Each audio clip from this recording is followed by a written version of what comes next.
Mr. Speaker, permit me to give thanks to our Heavenly Father, in whom we live, move, and have our being, and by whom all things subsist, Mr. Speaker. And with that, Mr. Speaker, I want to recognize my parliamentary colleagues who have been part of this robust discussion of this honorable House thus far. The team on this side, our team, has done well. So much so that I think it leaves little for me to say, and I should begin my contribution with, in conclusion. Mr. Speaker, the word parliament is an English term derived from the Anglo-Norman period, dating from the 14th century, coming from the 11th century, the French word parlement, from parler, which means to talk, Mr. Speaker.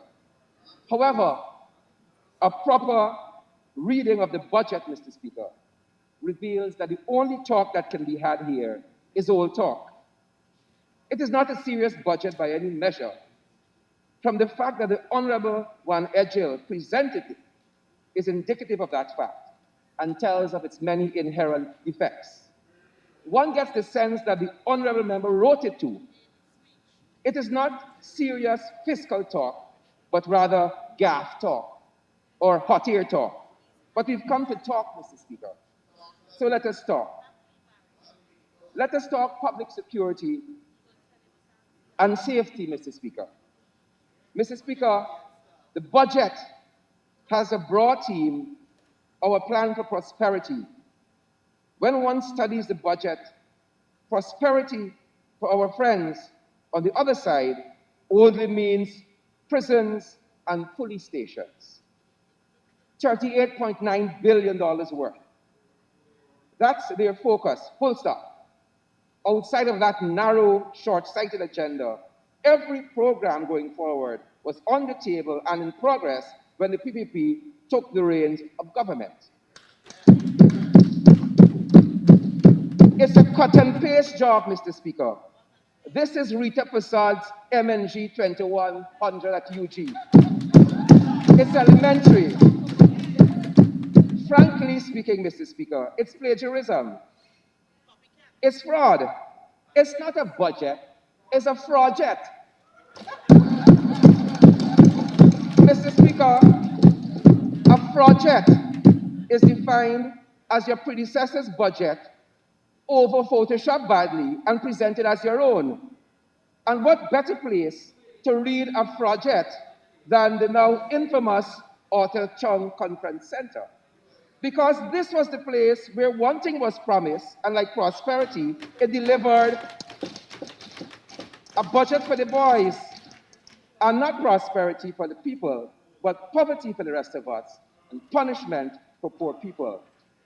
The PPP promised 1 month bonus for the joint services, but they give a little thing, and like the joint services vote, the rest gone missing. Why, Mr. Speaker? Because it's not a budget, it's a project. The PPP promised land in a country of 215,000 square kilometers, and now they're saying lands are not available. Why, Mr. Speaker? Because they're not presenting a budget, it's a project. The PPP promised to reverse 200 tax measures with immediate effect on taking office. Now they're saying budget constraints will stop them from doing so. Why, Mr. Speaker? Because this is not a budget, it's a project.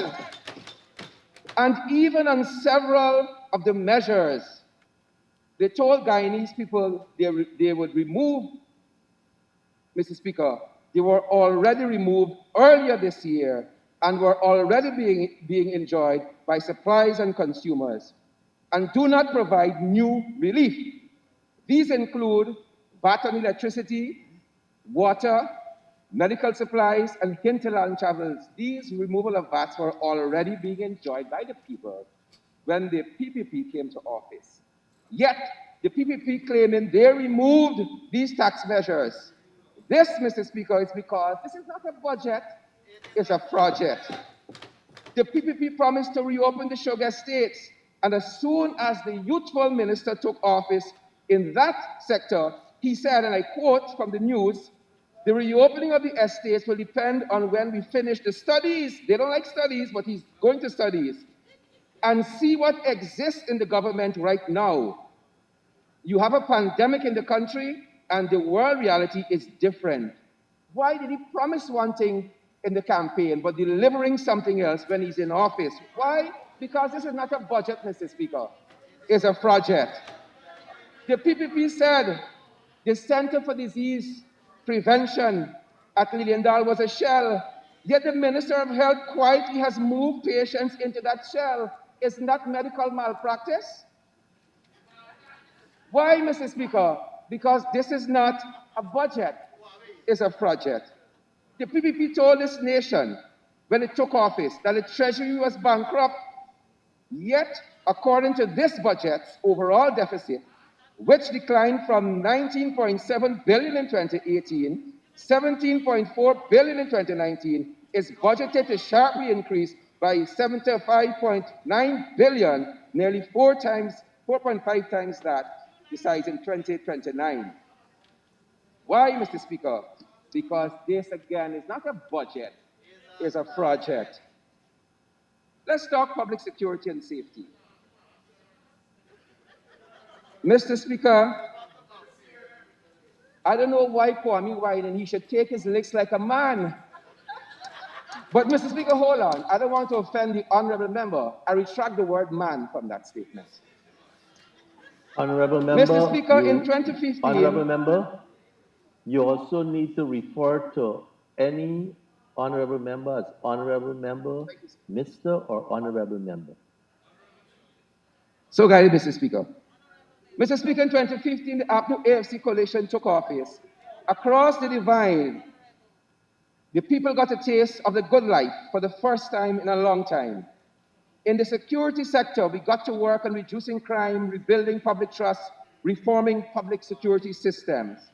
Whether it was the production of machine-readable passports, the decentralization of the application process and issuance of passports, fine-tuning a comprehensive public security plan, ensuring improvements in recruitment standards and training by revitalizing the cadetship scheme, or countering human, drugs, and armed trafficking, acquiring vehicles and equipment for modern policing to fight banditry, piracy, and terrorism, and other violent crimes, or whether it was putting in CCTV feeds as part of the smart city solution for the national capital city, and repairing and fixing the very contentious 911 the emergency system, Mr. Speaker. Mr. Speaker, this was progress. But as we say colloquially, these people know good when to time a pot. Now that they come into office, they are eager to eat from all our toil and sweat, calling it prosperity. We call it a project. Mr. Speaker, by 2016, the APNU+AFC coalition sought to modernize and equip the enforcement arm of the state with resources to enable them to serve citizens and engender investor confidence and build trust and goodwill in the business community. Mr. Speaker, the APNU+AFC coalition understood the times and rose to the challenges. Fast forward to 2020, and the big vision of project is 2 water tenders, one for Linden and one for Bartico. And I must note here some clarity might be needed, whether this is a typo, is not water tenders, but it's actually water cannons, because the PPP like water cannons. And based on where they're going, I wouldn't doubt if it's water cannons. By 2017, we began our expansion and rehabilitation program, Mr. Speaker. Works include the expansion of the Mazroni prison to accommodate 400 inmates and 61% more than the then current capacity.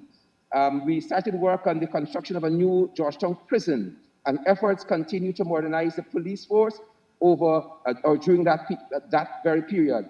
There were 114 police stations across the country that benefited from increased vehicular access to support the response time to reported crime. And the list goes on and on for 2017. Mr. Speaker, this project is attempting to reverse Guyana into the future. It will not produce anything close to the work the APNU+AFC coalition has done in the last 5 years.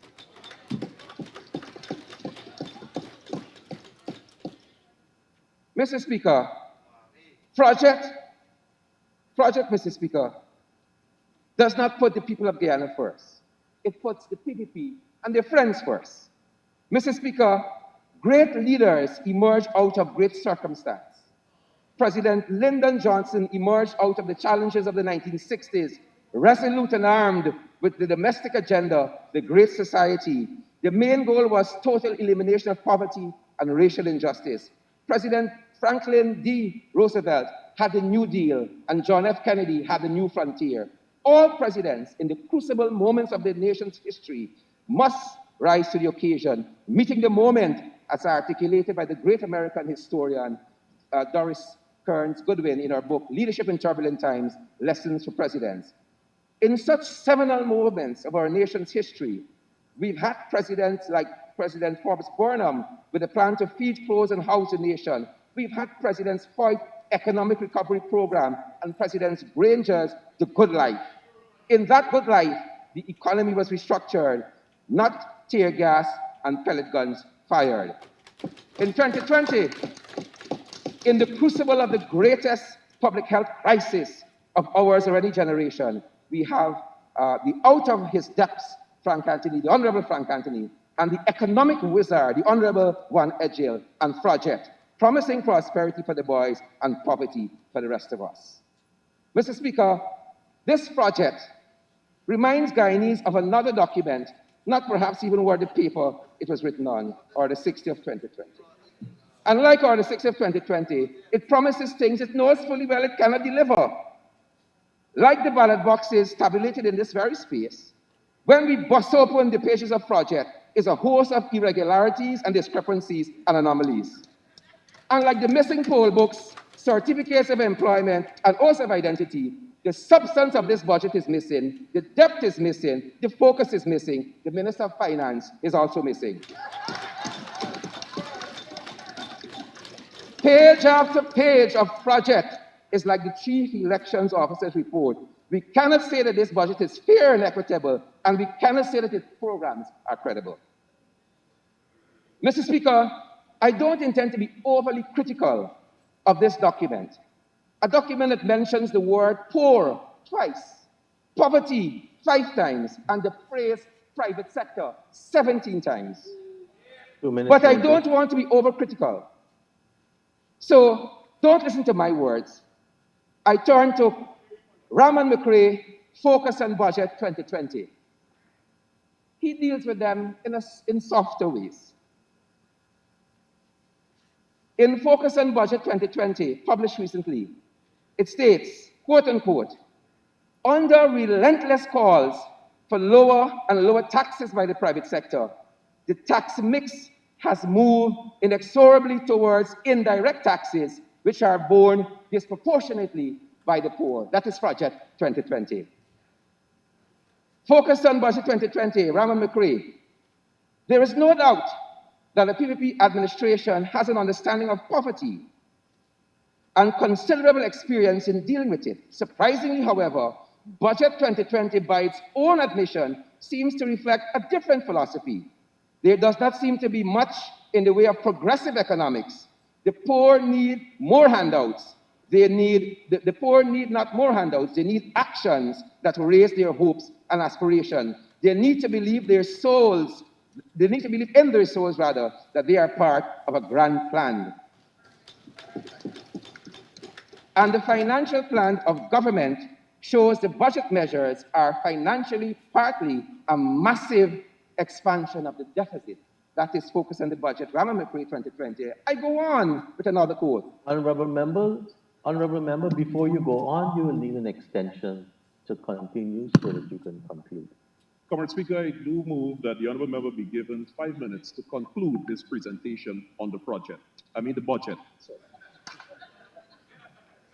Thank you, Honorable Member. Honorable Member, Mr. Sherod Duncan, you can continue. Thank you, Mr. Speaker. Concluded 5 minutes.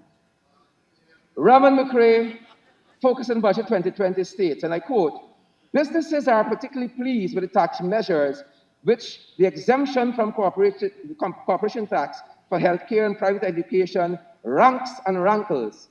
The one-size-fits-all cuts by 50% of the increase in license fee necessarily fails to address those eminently sensible increases, including those under the Intoxicating Liquor License Act, Chapter 8201. The blanket reversals of land charges fails to take into account the grave abuse of small farmers by rapacious landlords operating in the agricultural sector and the varying rates of land charges across the country. Again, Raman McRae, Focus on Budget 2020, states the budget contains several measures which positively address the needs of our indigenous brothers and sisters, the poorest segment of Ghana's population. Time may not have permitted the government the opportunity to address the plight of coastal communities. The villages which perennially are deprived are such as All Boys Town, Plastic City, Tiger Bay, which cry out for redevelopment. This is Raman McRae, Focus on Budget 2020. The report concludes, Mr. Speaker, to use the famous cliche, it says, the largest budget ever.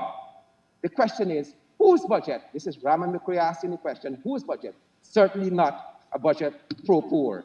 Mr. Speaker, the use of money to print this budget on paper is to not be prudent with the spending of taxpayers' money. To write it down or to speak it in the English language is an assault on the language. Might as well they have written this budget in Latin, called now the dead language, because it is just as useless. And besides, the PPP like dead for the voting purposes.